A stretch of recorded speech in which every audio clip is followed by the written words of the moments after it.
আসসালামু আলাইকুম সমস্ত ভিউয়ার্স, আপনারা ছন্দের যে বিন্যাস সেটা আপনারা দেখতে পাচ্ছেন। ছন্দের জাদুকর বললেও হয়তো বা ভুল হবে না।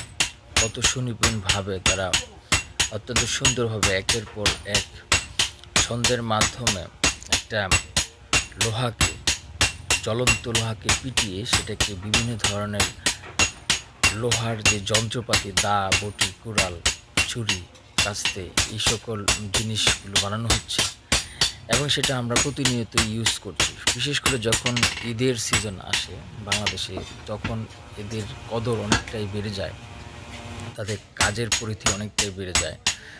তো এটা অবশ্য খুবই একটা কঠিন এবং কষ্টসাধ্য একটা কাজ। এটা সাধারণত যারা একটু কম সাহসী কিংবা যাদের শরীরের কসরত কম, তাদের দ্বারা এটা করা খুবই একটা কষ্টসাধ্য বিষয়। তাছাড়া তো শৈল্পিক যে বিষয়টা, যে নিপুণ কারিগরের যে একটা দক্ষতার বিষয়, সেটা তো অবশ্যই থাকতেই হবে। তো যাই হোক, অত্যন্ত সুন্দর একটা জিনিস আমি আপনাদের সামনে উপস্থাপন করার চেষ্টা করেছি। তাদেরকে আসলে আমরা সেভাবে হয়তো মূল্যায়ন করতে পারি না, কিন্তু তারাও কিন্তু আমাদের বিভিন্নভাবে বিভিন্ন ক্ষেত্রে সামাজিক যে বিভিন্ন কার্যক্রম, সেটাতে স্বতঃস্ফূর্তভাবে সহযোগিতা করছে। তাদেরকে অনেক ধন্যবাদ।